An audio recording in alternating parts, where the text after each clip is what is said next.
निष्कर्ष ये हुआ कि भारतीय संविधान एक संघीय व्यवस्था है जिसमें केंद्रीकरण की प्रवृत्ति है। कल एकीक लक्षण और संघीय लक्षण हम आपको बता चुके थे।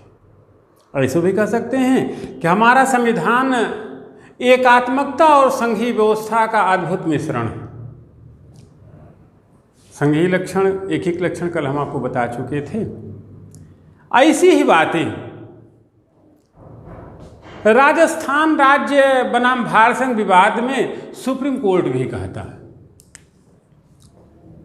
यह संघीय है,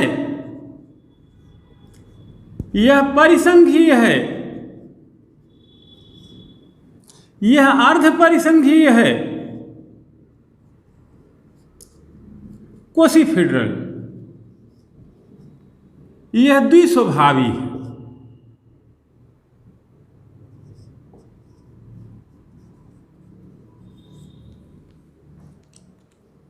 संघ और परिसंघ हम आपको बता चुके हैं, किंतु यहाँ का परिसंघ आप सामान्य परिसंघ के रूप में न समझें। यहाँ के परिसंघ का अभिप्राय है कि भारत केंद्र, राज्य और प्रांत राज्य में बटा हुआ है। सबकी अपनी शक्तियाँ हैं, सब अपनी शक्तियों को अपनी स्थानीयता की सीमा में प्रयोग करेंगे। केंद्र राज्यों की शक्ति में अनधिकृत रूप से हस्तक्षेप न करेगा, राज्य भी केंद्रीय सत्ता को चुनौती नहीं देगा। इस तरीके से ये संबंध बने रहेंगे। इनको आप थोड़ा थोड़ा ऐसे आप समझ लें, हल्के हल्के कम अधिमान वाले। बस भारत राज्यों का संघ है, शक्ति का बंटवारा जहां चरित्र है, केंद्र की अपनी शक्तियां हैं, राज्य की अपनी शक्तियां हैं। दोनों अपनी शक्तियों का प्रयोग संवैधानिक मर्यादा का पालन करते हुए करेंगे। तो सुप्रीम कोर्ट कहता है यह परिसंघीय है, यह अर्ध परिसंघीय है, यह द्विस्वभावी है, यह संघीय रचना है। इसी तरीके से अगर आप तकनीकी तौर पे थोड़ा सा देखेंगे तो व्हीयर इसे अर्ध परिसंघीय कहते हैं।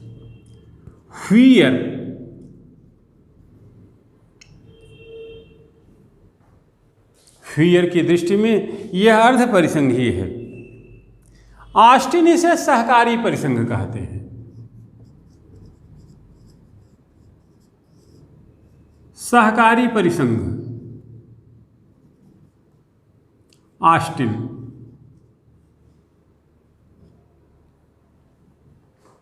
कोऑपरेटिव फेडरलिज्म जेनिंग्स इसे केंद्रीकृत कहते हैं। जेनिंग्स भारतीय संविधान को केंद्रीकृत कहते हैं। बाबा साहब अंबेडकर जी कहते हैं कि सामान्य परिस्थितियों में हमारा संविधान संघीय व्यवस्था के अधीन काम करता है, किंतु खास परिस्थिति में यह एकीक हो जाता है जहां प्रबल केंद्रीकरण की प्रवृत्ति विद्यमान है। तो कुल मिला जुला करके जेनिंग्स ज़्यादा सही प्रतीत होते हैं। भारत का संविधान एक संघीय व्यवस्था है। स्टेटमेंट भी पूछे जाएंगे प्री में। भारत का संविधान एक संघीय व्यवस्था है जहां प्रबल केंद्रीकरण की प्रवृत्ति विद्यमान है।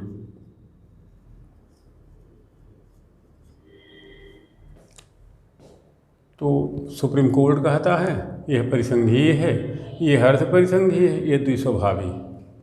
बाकी अलग अलग फिर अर्ध परिसंघीय कहते हैं, ऑस्टिन सहकारी परिसंघ कहते हैं। ये एक अलग से चैप्टर जिसे हम डिटेल बताएंगे, जिसका शाब्दिक अभिप्राय है स्थानीय सत्ता का राष्ट्रीय सत्ता के साथ समायोजन। केंद्र राज्य साथ साथ चलें समन्वयन और समायोजन के सिद्धांत के द्वारा। जेनिंग्स केंद्रीकृत कहते हैं, बाबा साहब समय और परिस्थितियों के अनुसार संघीय, विशेष परिस्थितियों में एकीकृत। तो कुल मिला जुला के जेनिंग्स की परिभाषा उचित है और वह परिभाषा है आपकी भारतीय संविधान एक संघीय व्यवस्था है जहाँ पे प्रबल केंद्रीकरण की प्रवृत्ति विद्यमान है। तो यह भारत की संवैधानिक व्यवस्था के संघीय और एकीक लक्षण हुए।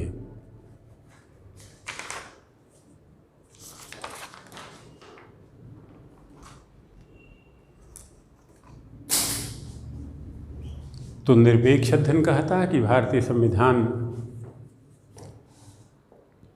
एक संघात्मक व्यवस्था है। खास परिस्थितियों में वह एकीकरण की ओर बढ़ चलता है। खास परिस्थितियाँ जब देश में कोई आंतरिक अशांति का मसला हो, आपातकालीन स्थिति हो, विद्रोह की स्थिति हो, किसी राज्य विशेष में कानून का शासन विधि व्यवस्था के अनुरूप न चल रहा हो, तो ऐसी स्थिति में अंतिम उपचारक की भूमिका में भारत सामने आता है, दिल्ली सामने आती है, केंद्र सामने आता है, भारत की संसद सामने आती है। तो संविधान की कुछ व्यवस्थाएं, कुछ उपबंधों के साथ साथ कुछ गैर संवैधानिक संदर्भ भी हैं जो कहते हैं कि भारतीय संविधान में प्रबल केंद्रीकरण की प्रवृत्ति इस कारण है या इन कारणों के आलोक में भारतीय संविधान केंद्रीकरण की ओर बढ़ा हुआ है, यानी कि केंद्र को महत्व ज़्यादा है। इन कारणों में एकीकृत आर्थिक नियोजन चाहे योजना आयोग के थ्रू हो, राष्ट्रीय विकास परिषद के थ्रू हो या इनके ट्रांसफर्ड आइडेंटिटी नीति आयोग के थ्रू हो, यहाँ मसला केंद्र के संदर्भ में यानी कि वित्तीय मसले केंद्र द्वारा सुनिर्धारित होते हैं। यहाँ पे राज्यों की स्वेच्छाचारिता कम है, राज्यों के संसाधन कम हैं। इस प्रकार राज्यों की वित्तीय व्यवस्था के लिए केंद्र पर निर्भरता, ये दो ऐसे सच हैं वर्तमान के, चूँकि वर्तमान का युग आर्थिक कालखंड वाला है कि राज्यों को केंद्र की ओर देखना ही पड़ता है, जो भारत की केंद्रीय सत्ता को प्रतिबिंबित करते हैं।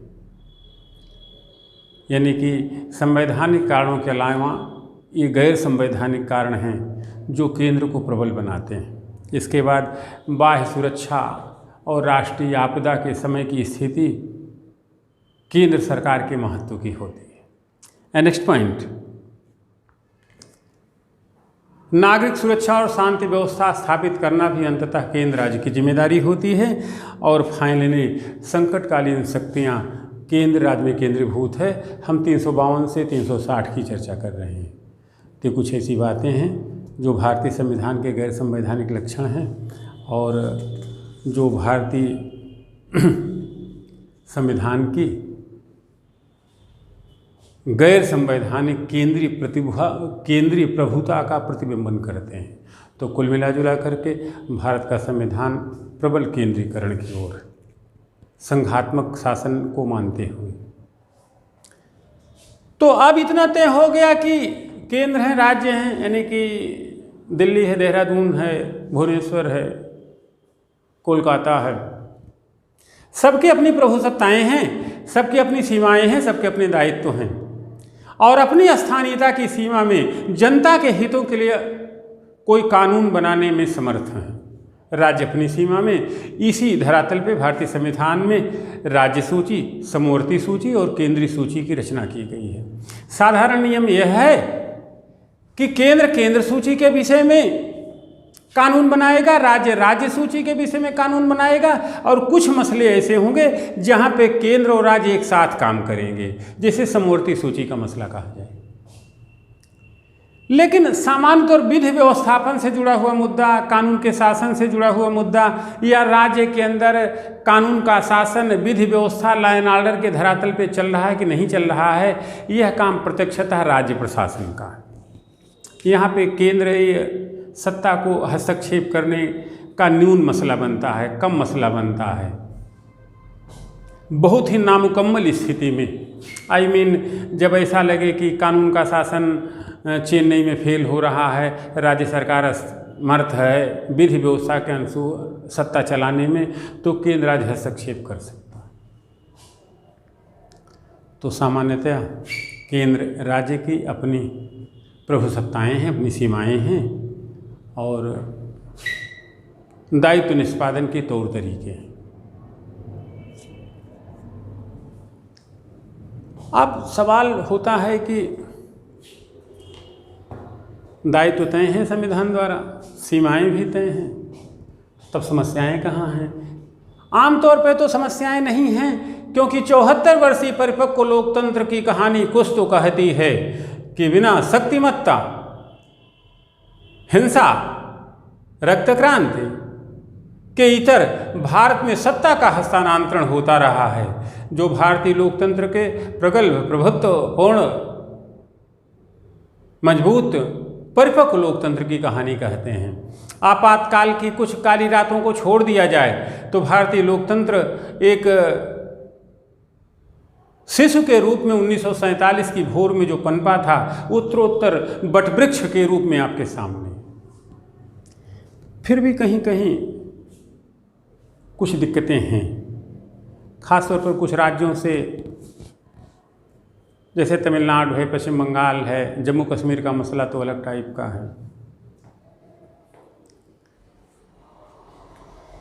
ये सब सरकारें स्वतः और स्वभावतः अपने आप को कुछ ज़्यादा अधिमान देती हुई प्रतीत होती हैं। या खासतौर पे आप पश्चिम बंगाल, जम्मू कश्मीर, तमिलनाडु का नाम न भी लें तो आप देखेंगे कि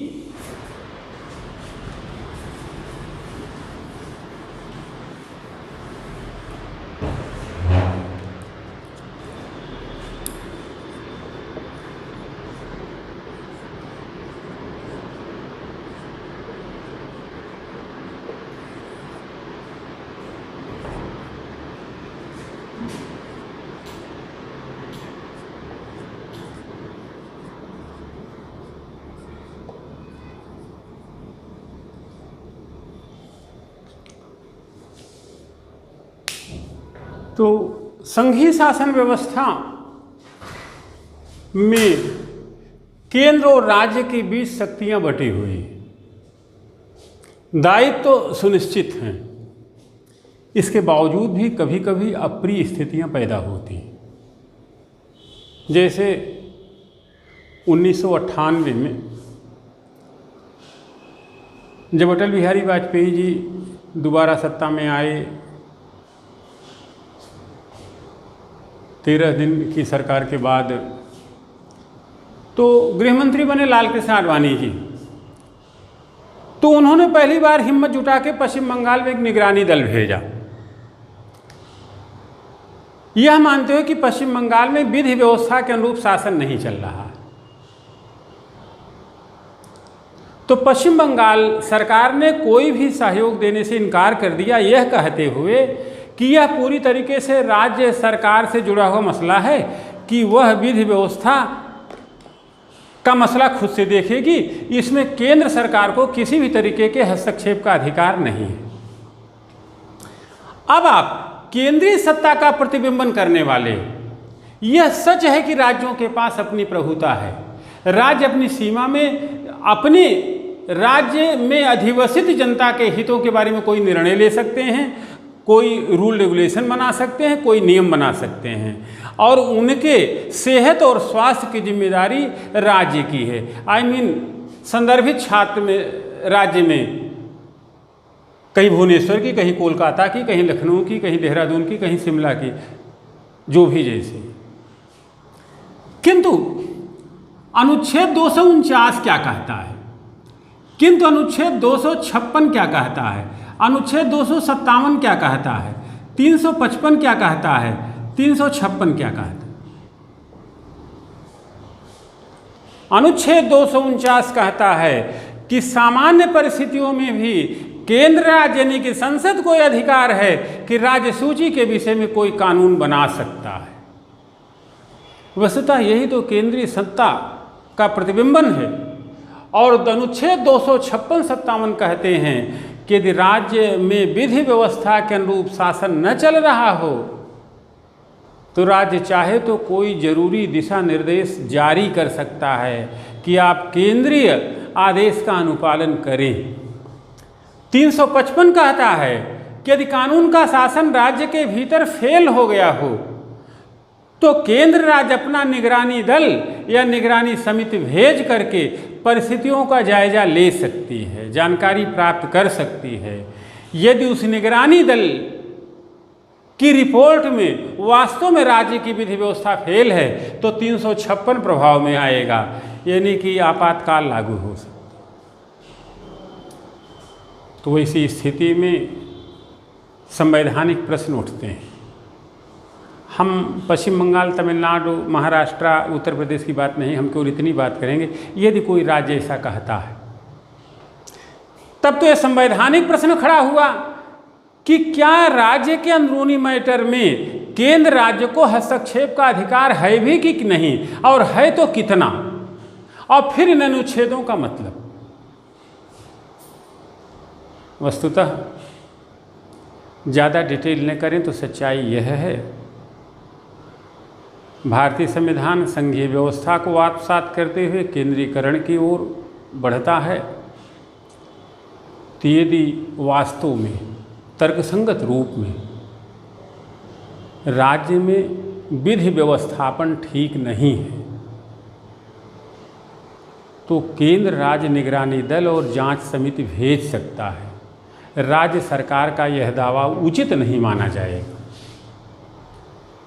कि विधि व्यवस्था फेल होने पर भी हम संविधान के उन आचरणों और व्यवहारों को आधार बनाएंगे कि संविधान हमको अपनी सीमा में विधि व्यवस्थापन का मौका देता है। लेकिन यदि न हो रहा हो तो आप अहमनता और दंभ के धरातल पे, अपनी सुपरवेसी दिखाने के धरातल पे कि नहीं हम केंद्र राज्य की निगरानी दल को कोई सपोर्ट नहीं करेंगे, यह उचित संदर्भ नहीं होगा।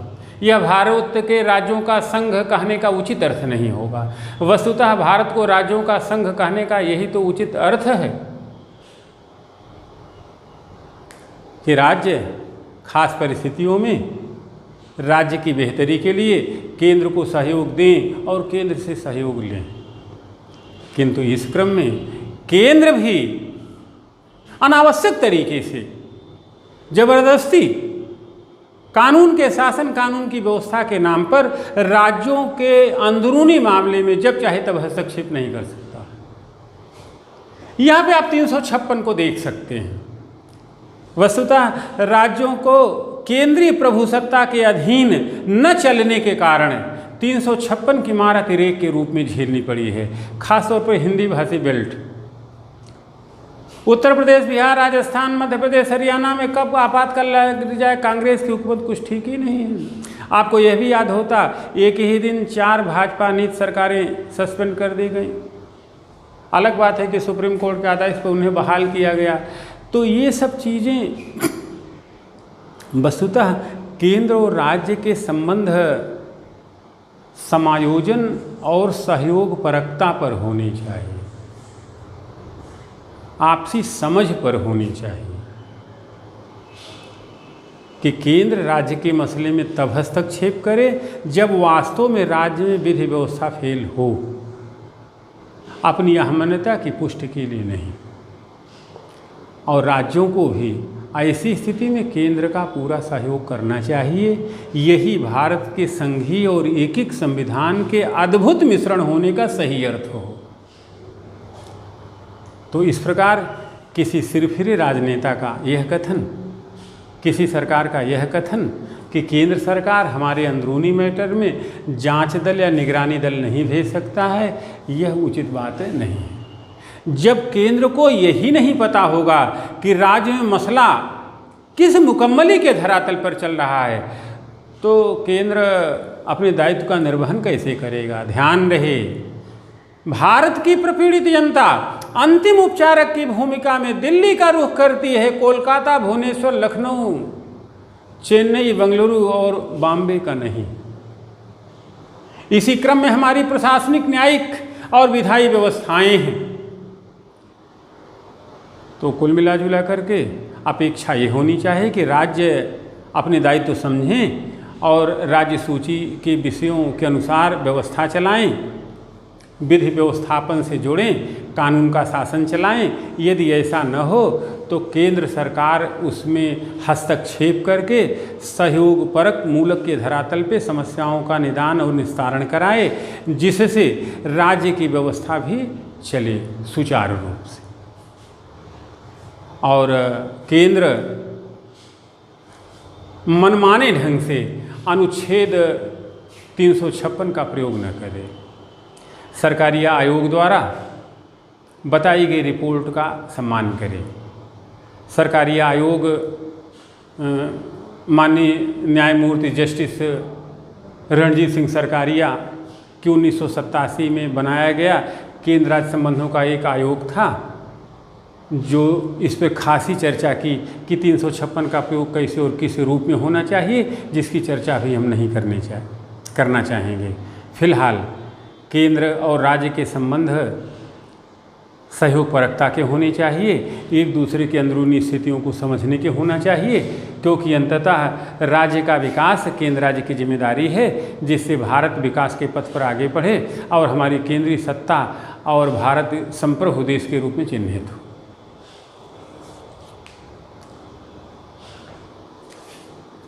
इस क्रम में एक इम्पॉर्टेंट बात, भारतीय संविधान को क्यों एकात्मकता की ओर ज़्यादा झुका गया बनाया गया है। वस्तुतः भारत का संविधान भारत की यथार्थ विविधता और संभावित विखंडन से बचने के लिए बनाया गया है। विविधता है तो विविधता के लोग बिलगाव की मांग कर सकते हैं, हम विखंडन की ओर बढ़ सकते हैं। इस नाते भारत की केंद्रीय सत्ता को मजबूत बनाया गया है कि कोलकाता, चेन्नई और लखनऊ जब चाहें तो केंद्रीय सत्ता से अपने आप को अलग न कर पाएं। भारत का संविधान भारत की यथार्थ विविधता और संभावित विखंडन को ध्यान में रखकर बनाया गया है। इसी नाते उसे प्रबल रूप में केंद्रीकृत बनाया गया है, प्रबल रूप में मजबूत बनाया गया है। जहां दिल्ली प्रमुख है, चेन्नई, कोलकाता और पटना की सिरफिरी बात नहीं सुनी जाएगी। अलग बात है कि इस क्रम में भुवनेश्वर, कोलकाता, चेन्नई का भी महत्व कम नहीं होता। तो कुल मिला जुला करके केंद्र राज्य संबंध आपसी समझदारी, सहयोगपरकता और कानून के अनुसार चलने वाली विधि व्यवस्था के अनुरूप होने चाहिए, ताकि हमारी संघीय ढांचा मजबूत हो और केंद्रीय सत्ता मजबूत तरीके से काम करे। और ये अनुच्छेद बताते हैं हमारी केंद्रीय सत्ता की प्रभुता का, कि केंद्र राज्य सरकारों के बारे में 2 कदम आगे बढ़ के निर्णय ले सकता है। राज्य सूची के विषय में केंद्र बनाने का केंद्र को अधिकार, 256-57 के धरातल पर जरूरी निर्देश और अनुपालन करने के लिए बाध्यता, 355 निगरानी दल भेजने का अधिकार और निगरानी दल द्वारा बनाई गई रिपोर्ट के आधार पर यदि पटना बिहार में कानून का शासन न हो तो 356 का प्रयोग। तो यही निगरानी और सहयोगपरकता के सिद्धांत पर केंद्र और राज्य चलेंगे, भारत को अखंड बनाएंगे, भारत की संघीय व्यवस्था प्रभु होगी, लोकतंत्र परिपक्व होगा, संसदीय शासन प्रणाली के धरातल पर चलते हुए हम केंद्रीय सत्ता को मजबूत बनाएंगे और भारत एक मजबूत देश के रूप में आगे बढ़े। यहाँ से मुख्य परीक्षा के क्वेश्चन बन सकते हैं, जो आगे हम आपको कराएंगे। अब इन सब के बावजूद बाद अगला संदर्भ शुरू होता है उद्देशिका का। यहाँ से बहुत क्वेश्चन पूछे जाएंगे। उद्देशिका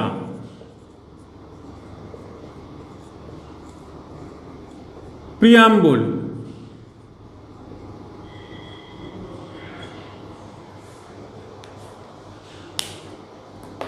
देखें हम एक अदना सी किताब लिखते हैं तो उसके पीछे कुछ फॉरवर्ड लिखते हैं, पूर्ववाक्य, प्राथमिक वचन। जैसे हमारी किताब है विज्ञान की मौलिक अवधारणाएं, तो उसमें हमने अपने सहयोगी गुप्ता जी के साथ लिखा है कि यह पुस्तक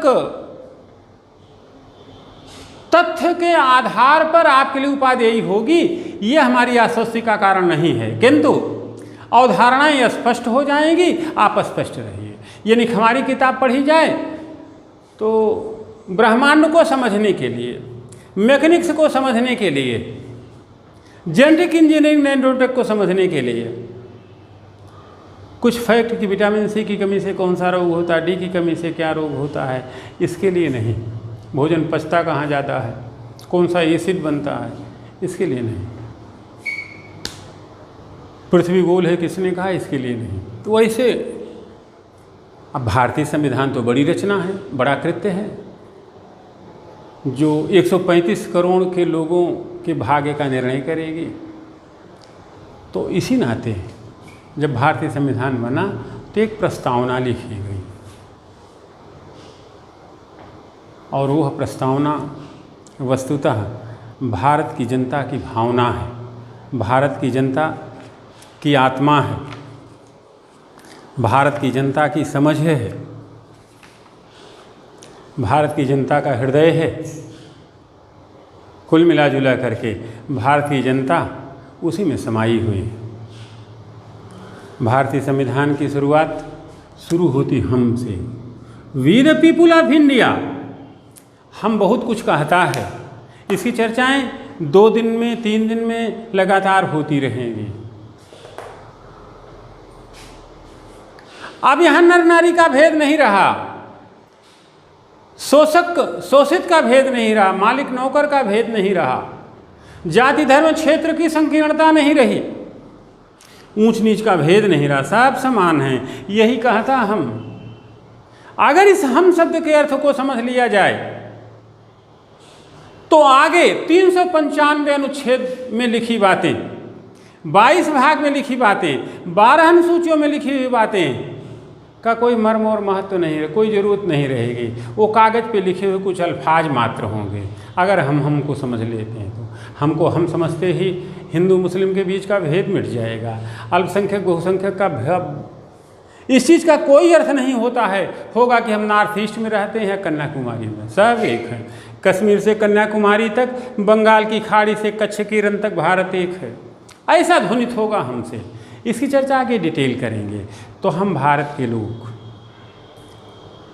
एक उद्देशिका, एक प्रस्ताव, एक आईना, एक दर्शन, एक भारतीय जनता के भावों की समझ, गांधी, नेहरू, टैगोर, राजेंद्र बाबू,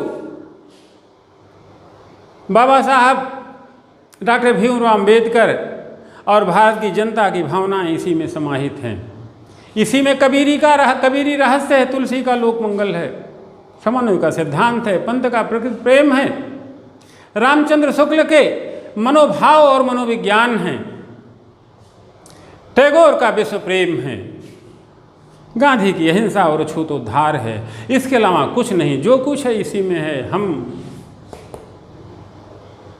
तो भारत के संविधान की प्रस्तावना में सारा निचोड़ है भारत की जनता के भावों का। बस इतना समझने की आपको ज़रूरत है अच्छे से। वस्तुतः 13 दिसंबर 1946 को संविधान सभा में नेहरू जी द्वारा जो उद्देश्य प्रस्ताव रखा गया, वही प्रस्ताव भारतीय संविधान की प्रस्तावना बनी। छोटा सा क्वेश्चन प्री का हमने एक आईना देखा, हमने एक भाव से जोया कि आगामी भारत सामाजिक, आर्थिक, राजनीतिक न्याय के लोकतंत्र वाला होगा। शेर और बकरी एक घाट पर पानी पिएंगे, यानी कि सब आत्मसंतुष्ट होंगे। जाति धर्म क्षेत्र के अंतर समाप्त हो जाएंगे, क्षेत्रीय संतुलन मिटेगा, भारत आत्मनिर्भर बनेगा, रोजगार के अवसर होंगे प्रभुत मात्रा में, निर्धनता और बेरोजगारी मिट जाएगी, समृद्धिपूर्ण भारत का विकास होगा, लोक कल्याणकारी राज्य की स्थापना होगी। इस संकल्प के साथ हम आगे बढ़ना शुरू किए और आज हमारे यह संकल्प, आज हमारे उस दिन देखे गए सपने पूरे न हुए हों, लेकिन लगभग पूरे होने को हैं। प्रभु लोकतांत्रिक व्यवस्था के रूप में हम चिन्हित हुए हैं। हमारी राजनीतिक साख विश्व पटल पर बढ़ी है, हमारी बाजार बढ़ी है, सूचना संचार जाल में हम आत्मनिर्भर हुए हैं। कुल मिलाजुला करके भारत महती पहचान की ओर परिपक्व रूप में आज सामने है। चीनी मसला वर्तमान में आप देख सकते हैं। अगर आज के कुछ दिन पहले की बात होगी, कुछ साल पहले की बात होती, तो अब तक चीन युद्ध कर चुका होता। किंतु आज भारत की वैश्विक साख बढ़ने से चीन को 20 बार सोचना पड़ रहा है।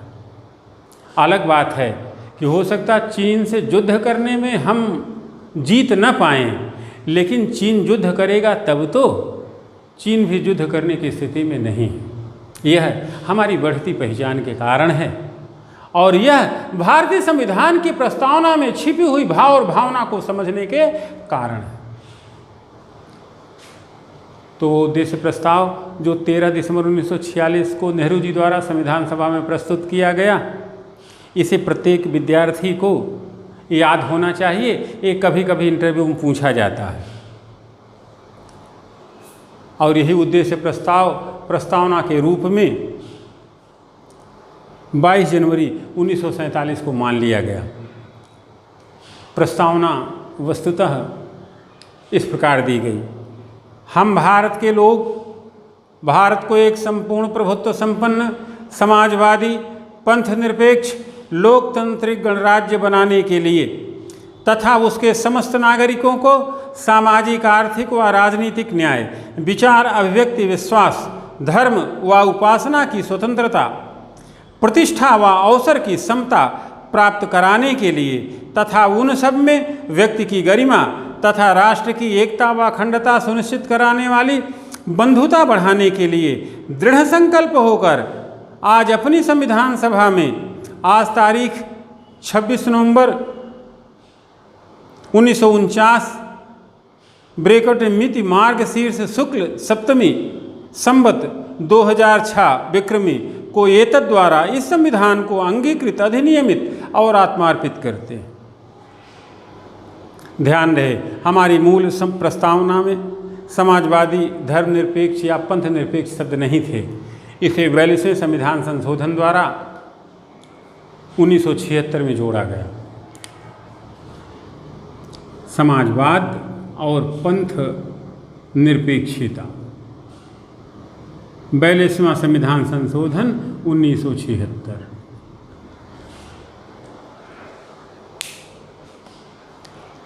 इस प्रकार भारतीय संविधान की प्रस्तावना अधोलिखित निष्कर्षों का उद्घाटन करती है। नंबर 1, संविधान द्वारा प्रदत्त अंतिम प्रभुसत्ता भारत की जनता में निहित है। नंबर 2, भारतीय संविधान निर्माता भारतीय जनता के प्रतिनिधि हैं। नंबर 3, भारतीय संविधान भारत की जनता की इच्छा का परिणाम है और भारत की जनता ने ही इसे राष्ट्र को समर्पित किया है। ये 3 निष्कर्ष भी आपके दिमाग में हो। यहाँ जनता संप्रभु है, यह जनता की इच्छा का परिणाम है और जनता के प्रतिनिधियों ने ही इसे बनाया है। अब हम भारतीय संविधान की उद्देशिका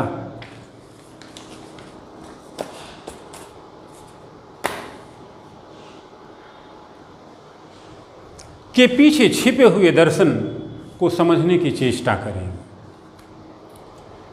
हमारी प्रस्तावना क्या कहती है?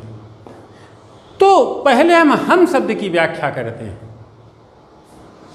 एक मुख्य परीक्षा में क्वेश्चन पूछा जाता है कि भारतीय संविधान की प्रस्तावना अपने आप इतनी प्रगल्भ, प्रखर, मजबूत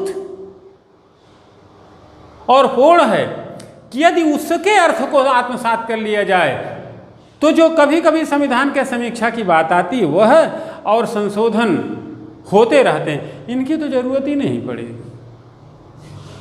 ब्रिटानी संविधान तो लिखित है, फिर भी चीज़ अच्छे से चल रही है। तो समझना क्या है, भारतीय संविधान की प्रस्तावना नहीं, बस केवल इतना शब्द, बस खत्म हो गया भेद पुरुष और महिला का, खत्म हो गया भेद गरीब और वंचित का, खत्म हो गया भेद राजा और रंक का, खत्म हो गया भेद राज्य के भीतर मजबूत और विकसित राज्य और बीमारू राज्य का, खत्म हो गया अंतर केंद्र और प्रांत राज्य का, खत्म हो गया अंतर दिल्ली और देहरादून का। सब आके हम पे सिमट गए। जिस दिन मानव जाति, खास तौर पे भारत की जनता इस हम के अर्थ को समझ लेगी, न बेसिक स्ट्रक्चर की जरूरत रहेगी, न केशवानंद भारती जी को इतनी मेहनत करनी पड़ेगी।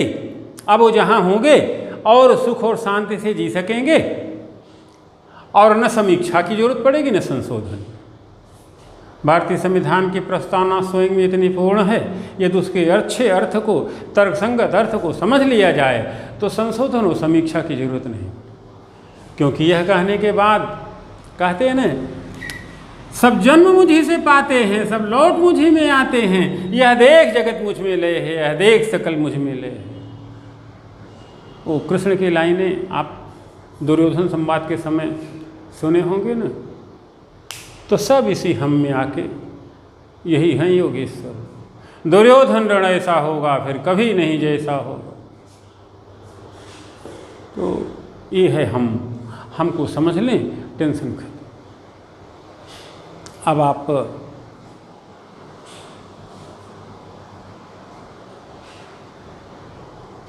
एक एक शब्द के दर्शन समझें। पहला,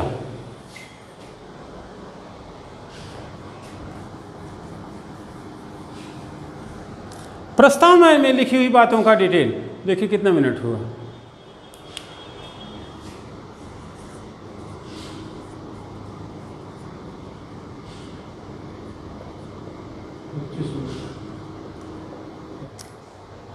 भारत एक गणराज्य है।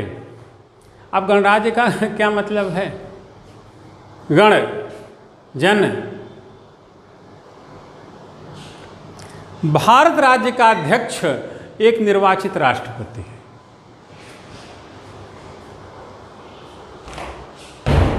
हमारे पास एक मुखिया है, वह प्रत्यक्ष रीत से चुना हुआ है, सारी संवैधानिक शक्तियां उसी में निहित हैं। किंतु इसके बावजूद कार्यकारी रूप में हमारा प्रधानमंत्री है। तो कहो फिर इसकी क्या ज़रूरत है? मुखिया की क्या ज़रूरत है? मुखिया की ज़रूरत तो है। बाबू दरवाजे पे बैठा रहे हैं तो घर का महत्व अपने आप बढ़ा, सब काम बाबू के नाम पे होगा। वह मुखिया जो आते जाते लोगों से यह अपेक्षा करता कि कहाँ जा रहे हो बता के जाओ, और आए हो तो क्या करके आए हो। ऐसे हम भारतीय हैं, हम अपने मुखिया का सम्मान करते हैं, हम अपने जड़ों से जुड़ाव महसूस करते हैं, हम अपने बड़ों का आदर करते हैं। कदाचित इसी का भारत के सैन्य समझौते, संधियां या भारत के संदर्भ से भेजा गया कोई निमंत्रण महामहिम के नाम से भी, ये भारत की भावना सम्मान देने की और भारत की सम्मान देने की यही भावना पीढ़ी दर पीढ़ी चली आ रही। तो सम्मान, गरिमा और भावना के प्रकटीकरण का यह तरीका भारत को अन्य देशों से विशिष्ट बनाता है कि हम अपनी जड़ों से कटे नहीं हैं, हम अपनी जड़ों को पानी देना जानते हैं, हम उन्हें सम्मान देना चाहते हैं। सम्मान की यह बात कहाँ तक खींचेगी, बताई जाने की जरूरत नहीं। यदि हम अपने को सम्मान देंगे तो आगे वाला हमको सम्मान देगा, आगे वाले को और आगे वाला सम्मान देगा, फिर सम्मान की एक ऐसी कड़ी चलेगी कि भारत का हर नागरिक सम्मानित महसूस करेगा, गरिमापूर्ण महसूस करेगा, राग द्वेष से मुक्त होगा, अमान्यता उसे नहीं छुएगी। तो कुल मिला जुला के गणराज्य का अर्थ यह है, हम एक मुखिया के अधीन हैं, हम मुखिया की बात मानते हैं। आते जाते हम बाबा से यह कह के जाते हैं कि हम यहाँ जा रहे हैं, शाम तक लौटेंगे। हम नहीं लौटते तो बाबा को चिंता होती है, बाबा उसके लिए सर्वोत्तम बेहतर उपाय करते हैं। यही जड़ों से जुड़ाव, जड़ों को पानी देना और जड़ों का सम्मान ही वस्तुतः भारत का परिचय है, जो महामहिम के नाम से हम प्रतिदिन अर्पित करते रहते हैं। यह भारत की भावना को सच्ची श्रद्धांजलि है।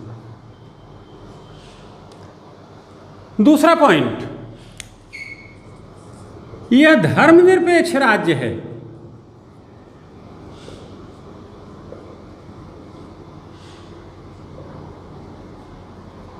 धर्मनिरपेक्ष कहें, पंथ निरपेक्ष कहें, कुछ कहें, राष्ट्र का कोई धर्म नहीं है। राष्ट्र हिंदू और मुसलमान नहीं है, सिख पारसी ईसाई नहीं है, जैन बुद्ध डेरा या रामकृष्ण मिशन, ऐसा कुछ नहीं। राज्य सबका है। राज्य का एकल उद्देश्य है लोक कल्याणकारी राज्य की स्थापना, सबकी भावनाओं का सम्मान। वस्तुतः धर्मनिरपेक्षता और पंथ निरपेक्षता के विचार हमें अपने प्रखर संत कवियों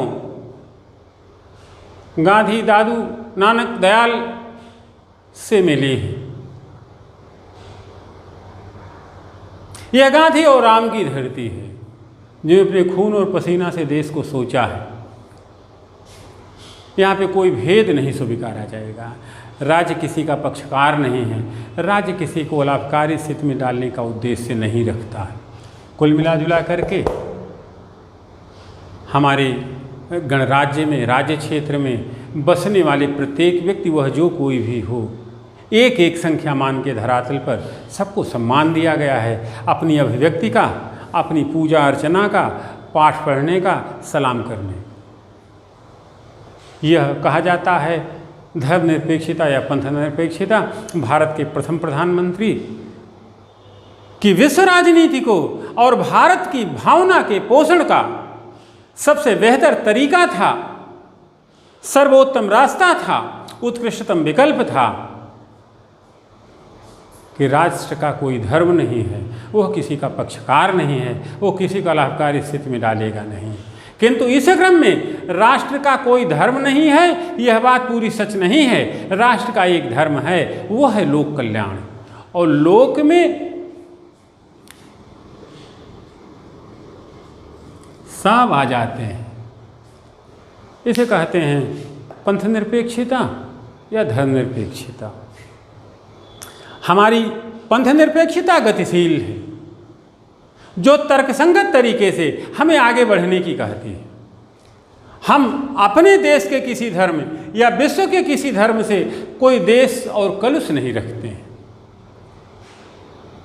आप अपने मन का, आपने आखिरी रास्ता पिक्चर देखी होगी, यंग अमिताभ बच्चन, बूढ़ा अमिताभ बच्चन।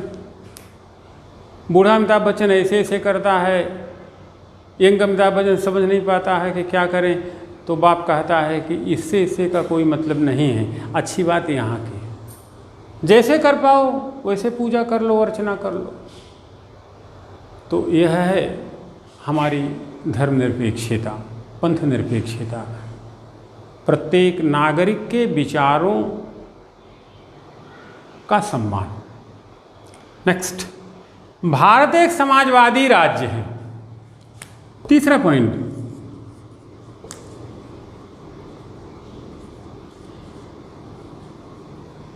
राज्य के नियंत्रण में रहते हुए राज्य के अधीन के संसाधनों का जो पुनीत और पवित्र हों, अनुकूलतम अधिकतम उपयोग, तदनुरूप उनका समाजवादी रीति से बंटवारे की रीति, योग्यता एवं क्षमतानुरूप कार्य, तदनुरूप पारिश्रमिक। हम समाजवादी, हम उदारवादी, हम मध्यमार्गी हैं, हम सबका सम्मान करते हैं। कुल मिला जुला करके हमारा समाजवाद आर्थिक सामाजिक समानता के अवसर खोजता है। कुल मिला जुला करके हमारा समाजवाद साथ साथ चलने की बात करता है। कुल मिला जुला करके हमारा समाजवाद अपने समाज के लिए उदार परख है, लोक कल्याणकारी राज्य की स्थापना में सहायक है, देश को समृद्धि और विकास के पथ पर ले जाने में समर्थ है। नेक्स्ट, भारत एक संपूर्ण प्रभुत्व संपन्न देश है।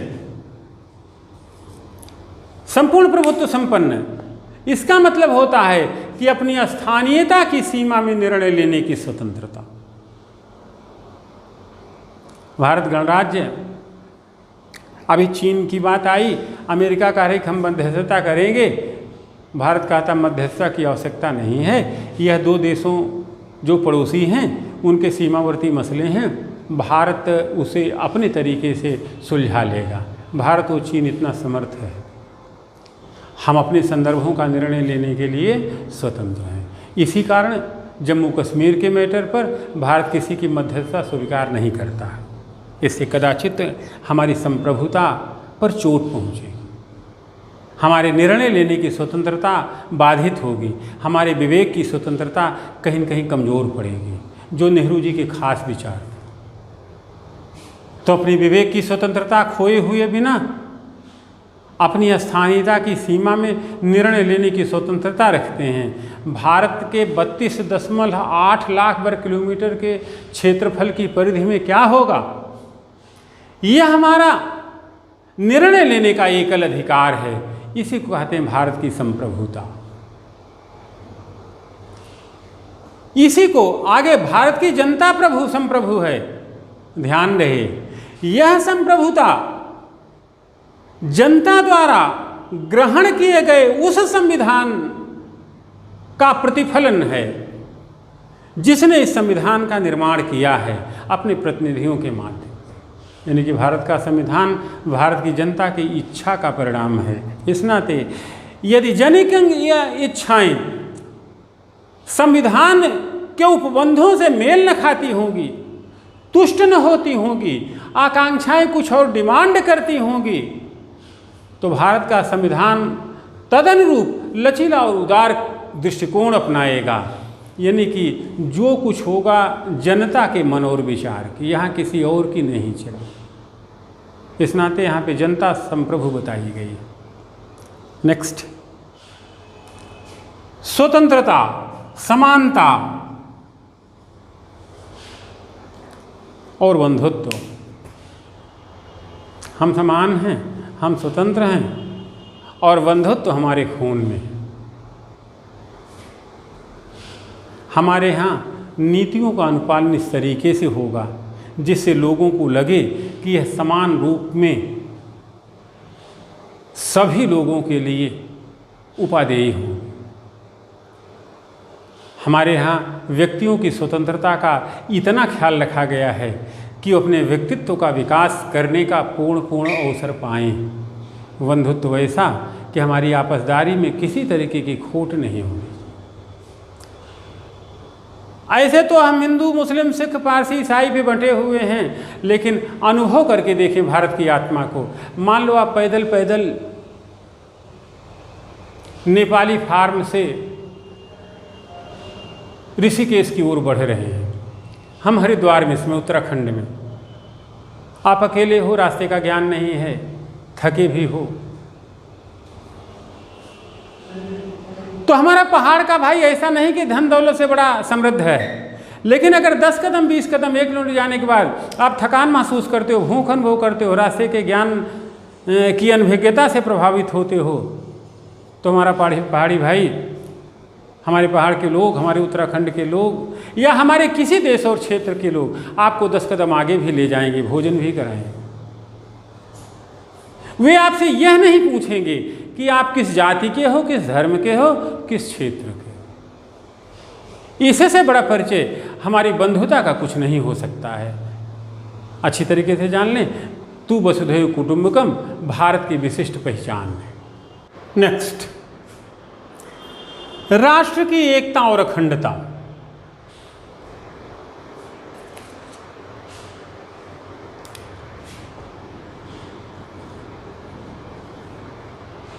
भारत का प्रत्येक नागरिक कुछ इस तरीके का प्रयास करेगा कि राष्ट्र की एकता, अखंडता पे कोई नकारात्मक प्रभाव न पड़े। हम आंतरिक अशांति, बलवा, आंदोलन, ऐसा कोई संगठन बनाने का प्रयास नहीं करेंगे, ऐसा कोई कृत्य नहीं करेंगे जिससे राष्ट्र की एकता, अखंडता और भाईचारे को कोई खतरा हो। यह भारतीय संविधान का मूल है। विविधता प्राप्त देश में हितों की सुरक्षा और संरक्षा का इससे कोई बेहतर पैरामीटर और विकल्प नहीं। तो मिनाइटू से यह भारतीय संविधान की प्रस्तावना, जिसको समझ करके हम तमाम तरीके के विवादों, विकारों से बच सकते हैं, विसंगतियों से बच सकते हैं और विकास के पथ पर आगे बढ़ सकते हैं। इस मुद्दे का थोड़ा सी डिटेल हम कल करेंगे। आज हम दो बातें बता देते हैं कि प्रस्तावना संविधान का अंग है या नहीं। तो स्पष्ट हो लें कि प्रस्तावना संविधान का अंग है।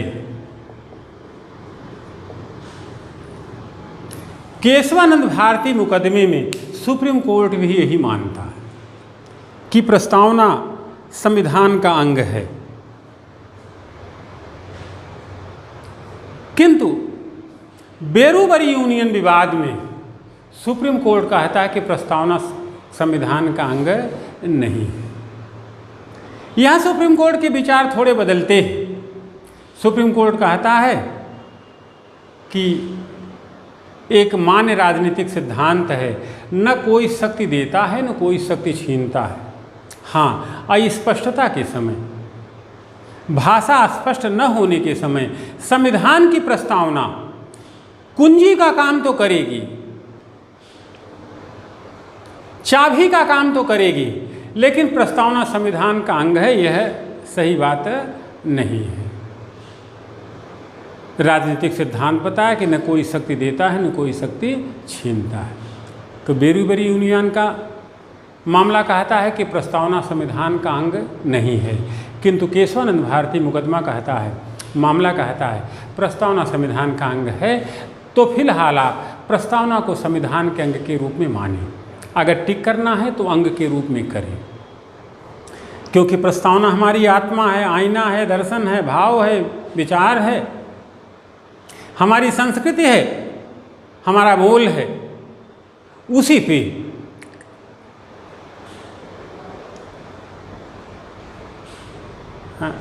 भारतीय संविधान की अन्य बातें टिकी हुई हैं। अब एक चीज़ होता है कि प्रस्तावना में संशोधन हो सकता है कि नहीं हो सकता है। तो यहाँ पे एक विचार है आपके गोलकनाथ मुकदमे का। तो गोलकनाथ मुकदमे में सुप्रीम कोर्ट कहता है कि प्रस्तावना की भाषा शाश्वत और अपरिवर्तनीय है, उसमें कोई परिवर्तन नहीं हो सकता। लेकिन वहीं केशवानंद भारती मुकदमे में सुप्रीम कोर्ट ने अपने निर्णय बदले। अनुच्छेद 368 के अधीन भारतीय संविधान की प्रस्तावना में संशोधन हो सकता है, संसद की संशोधनी शक्ति स्वीकारी जाती है, लेकिन मूल ढांचा न बिगड़ने पाए। वस्तुतः इसी विवाद के बाद मूल ढांचे की अवधारणा बेसिक स्ट्रक्चर की बात सामने आई 1973 में।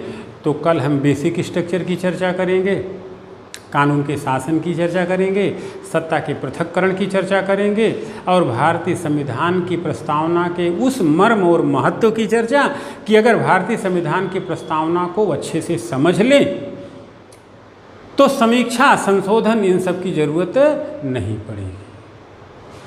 तो लीव इट फॉर बेटर हो। ढेर सारी शुभकामनाएं। कल फिर मिलेंगे मूल ढांचे की चर्चा के साथ और संविधान की प्रस्तावना के ढेर सारे मर्म और महत्व को बताते हुए कानून का शासन और सत्ता का पृथक्करण। धन्यवाद।